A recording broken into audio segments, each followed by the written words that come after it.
Well, hi to all of you, and happy fall, unless you happen to live in the southern hemisphere, in which case happy spring.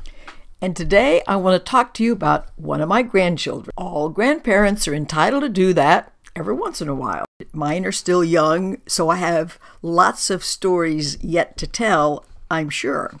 My granddaughter is only 5, and I was out to visit them in Denver in the spring, in May, when she was still 4 and in her 4-year-old preschool class. Now, this little girl is the absolute embodiment of joy. And we all know that joy, being an aspect of love, is the opposite of fear. You cannot be joyful and fearful at the same time. And she is a very joyful little girl and a fearless little girl.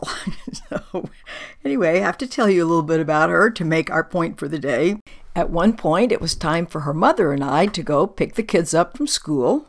So as you may or may not know, children have to be signed out from practically a prison to get them out of school anymore. So although I had been there a day or two, every time she saw me, she was just thrilled. So as we walked up, she started running as fast as she could with her hair flying behind her and her arms outstretched, just hollering, "My grandma's here, my grandma's here." And she just kept going up to everybody and saying, "My grandma's here." And you might say, well, she was really excited to see you. And no doubt she was. But that's the way she is about everything. So it's not so much that I was causing her joy. Her joy was present, and I just happened to appear in the midst of it. To give you an example of how I know that for sure, a couple months before that, I sent a text to my son, her father, who is impossible to reach. So sometimes I try to reach him during his driving home in the late afternoon time. Of course, everybody else is trying to reach him then too, so I'm not often successful. But on this particular occasion, he called me right back and said he was home, and I inquired as to why he was home so early. Well, my daughter-in-law had taken my grandson to his music lesson, and she thought that Avery might have had a little sore throat, and she therefore didn't want to leave her with one of the neighbors, so Nelson came home early to take care of her. And about the time he had announced all that, he put his phone on speakerphone, and it turns out she was in the bathtub with his oversight. And once we were on the speakerphone, she said, "Grandma, guess what?" in that wonderful, joyful voice. And I said, "What?" And she said, "I've got syrup in my hair."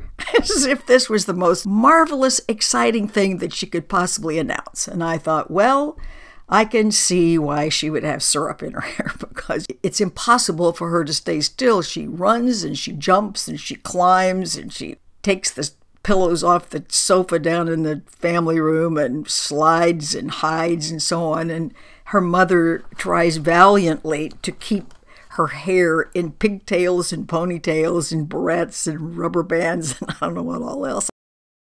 In any event, there's so much activity that none of those things stay. So I'm sure when she eats and all that hair is falling in her, because it's very, very long, well, just no telling what else besides syrup might be in her hair. But in any case, I love the fact that it doesn't matter if it's grandma or syrup in her hair. She's delighted. So we have the option to stay delighted as well if we only knew we could. We think we can only be joyful if certain things happen. That's not the case. Joy is our natural inheritance. So besides being gorgeous and smart, like all grandparents think their grandchildren are, and that's the way she is, she's also fearless, determined, single-minded. I'm really glad I'm the grandmother and not the parents. They're going to have a really interesting ride for the next 15 years or so as she grows up with all that fearlessness. So to give you an example, several months ago, her teacher reported that 2 little boys in the class were having an altercation of some kind. So my granddaughter just marches right into the middle of whatever is going on, and to the aggressor, she speaks and says, and this is not his real name, we'll just call him Freddie. "Freddie, Look at his face," pointing to the other little boy. "His face is telling you how he feels," and proceeds right on to complete her conflict resolution between these little kids right on the spot. The teacher was pretty blown away, but when you're fearless, not only are you joyful, but you also have access to your own wisdom. And she certainly displayed it at that time. Now, we all have this joy and this wisdom and this fearlessness built in, and it's programmed right out of us as we tighten and harden and our defenses come up because of pain that occurs in our early years, and no one escapes that. It's only a matter of degree. And yet there's hope for those of us who are adults. Certainly, that's what both A Course in Miracles and our See How Life Works series is for, is to help us return to a place of joy. So, now that we know about my granddaughter, I want to give you hope by telling you about an experience that I had some years ago with a marvelous return to joy. And these are all from the Denver era, where I lived for 27 years, so lots of things happened there. A friend had brought in a woman whom I consider the most talented healer I've ever met. And her healing was very unorthodox. So you could sign up for private sessions with her, which of course I did, always wanting to experiment with each new thing that comes down the pike. I went in for my session and she announced what would happen. She said, "Okay, you're going to lie on the floor on this futon, and I am going to be leaning over you, not touching the body, making movements in what appears to be thin air, a foot or two over your body." And she said, "I'm going to be making very strange angular shapes, you might say, with my arms, where they're going to twist at the elbow and at the wrist and at the shoulder. And not to be alarmed that somehow this is some method by which she is channeling energy from, I don't know, a galaxy far, far away or something." And she said, "I'm going to go in the other room to initiate this process because it looks a little bizarre and sometimes it frightens people, so I'm not going to do that in front of you." I mean, this is sounding stranger and stranger all the time, but okay, I'm up for anything. So she does leave the room for a few minutes, returns, looking perfectly normal. I'm lying on my futon. She does indeed what she said. And she also said, "By the way, I won't be saying a word while this is going on."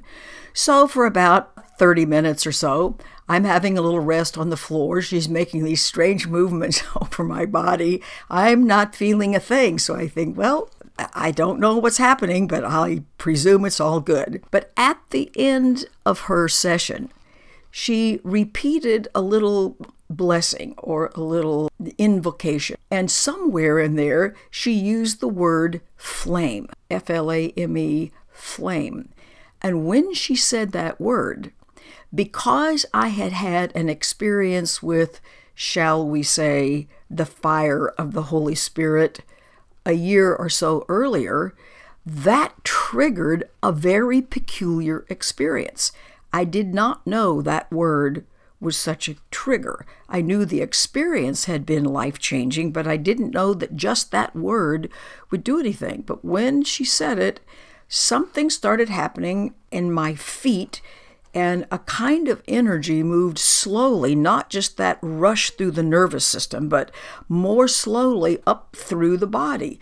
And when it got to the top of my head, I involuntarily sat up.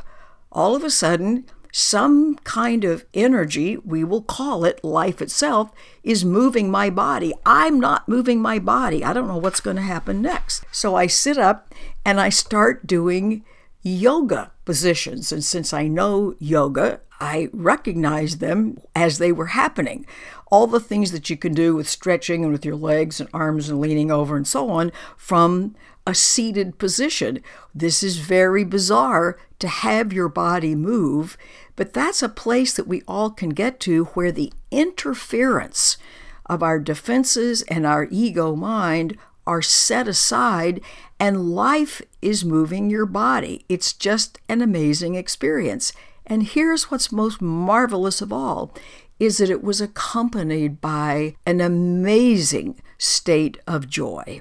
I had become my granddaughter, although, of course, at that time I didn't have a granddaughter. My children were still young. In any event, all the way through this experience, it's as if a thought kept running like the banner that goes across your television screen or something when it's announcing a storm about to arrive into your area. And the thought was, I am a flame of joy in the heart of God. And how in the world did I ever forget this? It was so primal and so pure and so clear. There's no way to describe the clarity of that experience. And I kept thinking, but this is what I am. This is what everybody is. How do we possibly ever forget this? And by the time about another 20 minutes or so had passed, my normal consciousness had returned. But you never, ever forget an experience like that. It's as if a preview of coming attractions, a preview of previous attractions, a window into this is what we really are all the time, without our defenses built in at that physical, emotional, and intellectual level. It's as if it's a preview that says, continue on, do your work, look at the things you need to let go of because this is your reward. And let me tell you, it is a reward worth working for. So the net of all this is this incredible sense of clear, loving joy is our birthright. It's who we are. It's what we are. It's always present.